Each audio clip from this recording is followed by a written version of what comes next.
ఇక దేశవ్యాప్తంగా రైతాంగ వ్యవస్థలో కార్పొరేట్ శక్తుల చేతుల్లో పెట్టి నరేంద్ర మోదీ ప్రభుత్వం నిరంకుశ ధోరణితో వ్యవహరిస్తుందని రైతు సంఘం నాయకులు ఆరోపిస్తున్నారు. తెలంగాణ రైతాంగ కార్మిక శక్తులు అణచివేసే దిశగా అడుగులు వేస్తుందని మండిపడ్డారు. దీనిపై రానున్న రోజుల్లో వామపక్షాల ఆధ్వర్యంలో పెద్ద ఎత్తున ఆందోళన కార్యక్రమం చేపడతామంటున్న కడప జిల్లా రైతు సంఘం నాయకులతో మా ప్రతినిధి యూసఫ్ ఫేస్ టు ఫేస్. దేశవ్యాప్తంగా రైతులకు ఎదురవుతున్నటువంటి సమస్యలను పరిష్కరించాలి అని చెప్పి కోరుతూ కడప నగరంలో ఏఐటీయూసీ రైతు అనుబంధ సంఘాలన్నీ కూడా వామపక్షాల ఆధ్వర్యంలో ఆందోళన కార్యక్రమం చేపట్టాయి. నరేంద్ర మోడీ వ్యవహరిస్తున్నటువంటి తీరుకు నిరసనగా ఈ యొక్క కార్యక్రమం చేపట్టినట్లు సంఘ నాయకులు తెలియజేస్తా ఉన్నారు. ఇదే అంశానికి సంబంధించి కొంతమంది రైతులు ఉన్నారు, వారిని అడిగి తెలుసుకునేందుకు ప్రయత్నం చేద్దాం. అన్న, ప్రధాన డిమాండ్ ఏంటి, ఏ విధమైనటువంటి ఆందోళన చేపట్టబోతా ఉన్నారు? ఇవాళ భారతదేశ వ్యాప్తంగా రైతు సంఘాలు, కార్మిక సంఘాలు, వ్యవసాయ కార్మిక సంఘాలు ఇవన్నీ కలిపి 1941లో క్విట్ ఇండియా ఉద్యమ స్ఫూర్తితో ఇవాళ క్విట్ కార్పొరేట్ అని చెప్పేసి కార్పొరేట్ శక్తులను ఇక్కడ ప్రజా వ్యతిరేక విధానాలు అవలంబిస్తున్న కార్పొరేట్ శక్తులను తరిమివేయాలని చెప్పేసి రైతాంగానికి, కార్మికులకు, ప్రజలకు మేలు చేసే విధానాలు అవలంబించాలని చెప్పేసి ఈ ప్రభుత్వానికి గట్టిగా చెప్పాలని చెప్పేసి దేశవ్యాప్తంగా ఈ కార్యక్రమం జరుగుతూ ఉంది. ఇవాళ గతంలో 13 నెలల కాలం పాటు రైతాంగం ఢిల్లీ సరిహద్దుల్లో ఆందోళన చేసిన నేపథ్యంలో ఇవాళ మా ఎంఎస్పీకి చట్టబద్ధత కల్పిస్తామని చెప్పేసి గిట్టుబాటు దానికి గ్యారంటీ ఇస్తామని చెప్పిన నరేంద్ర మోడీ రాతపూర్వకంగా ఇచ్చిన హామీని కూడా తొంగలో దక్కి ఇవాళ గిట్టుబాటు ధరలకు అవకాశం కల్పించకుండా చేసినాడు. అలాగే ఇప్పుడు నిన్న బడ్జెట్లో ముచ్చటగా 3వసారి ప్రధానమంత్రి అయిన నేపథ్యంలో రైతాంగానికి అవసరమైన ఎరువులకు సంబంధించిన సబ్సిడీని ఎత్తివేయడం ద్వారా రైతాంగం నడ్డి విరిగొట్టినట్టు అయిందని చెప్పేసి రైతాంగం తరఫున మేము ఈ నరేంద్ర మోడీని తీవ్రంగా వ్యతిరేకిస్తున్నాం. ఎందుకంటే ఇవాళ రైతులు ప్రతి పంటను ఆ రసాయనిక ఎరువుల ద్వారానే పండించడం జరుగుతుంది.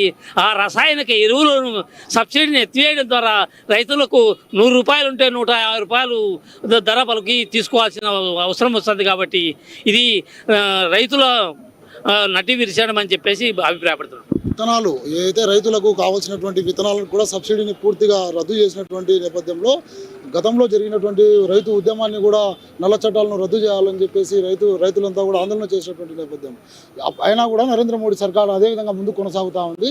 దీనిపై రానున్న రోజుల్లో ఏ విధమైనటువంటి ఉద్యమ కార్యాచరణ రూపొందిస్తారన్న?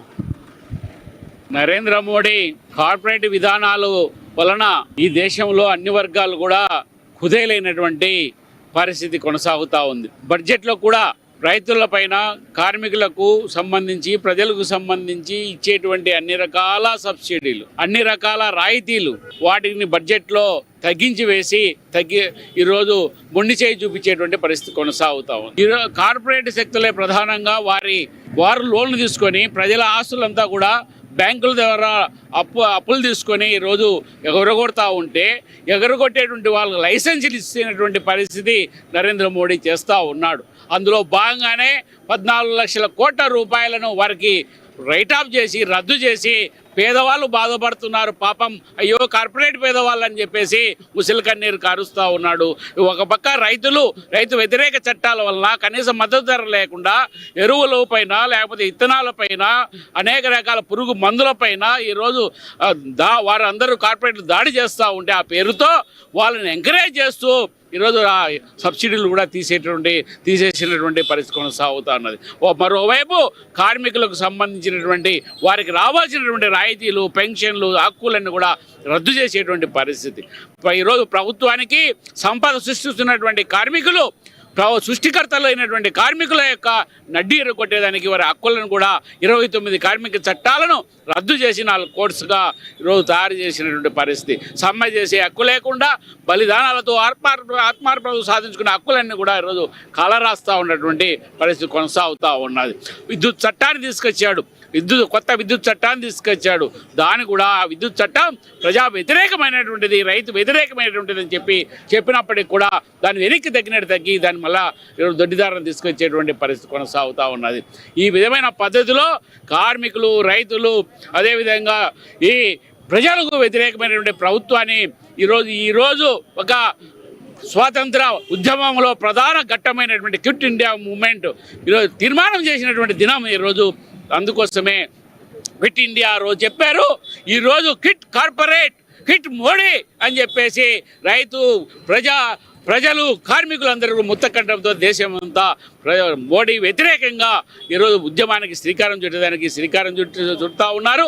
కాబట్టి ఈ చట్టాలన్నిటిని కూడా రైతు వ్యతిరేక చట్టాలు, కార్మిక వ్యతిరేక చట్టాలు, ప్రజా వ్యతిరేక చట్టాలు వీటన్నిటిని కూడా రద్దు చేసుకొని కార్పొరేట్ల సంపదను ఈరోజు ఆ సంపద సృష్టికర్తలైనటువంటి శ్రమజీవులైనటువంటి రైతులకు, కార్మికులకు అందరికీ కూడా ఈ కార్పొరేట్ సంపదనతను కూడా పంచాలని చెప్పేసి డిమాండ్తో ఈరోజు ఈ కార్యక్రమాన్ని చేపట్టడం జరిగింది. దేశవ్యాప్తంగా నరేంద్ర మోడీ ఇదే పందాలో ముందు కొనసాగితే రానున్న రోజుల్లో భారీ స్థాయి ఉద్యమాన్ని చేపడతామని చెప్పేసి వామపక్ష రైతు సంఘ నాయకులు హెచ్చరిస్తున్నటువంటి పరిస్థితిగా చెప్పవచ్చు. కెమెరా పర్సన్ రంగాతో యూసుఫ్, అమ్మా న్యూస్.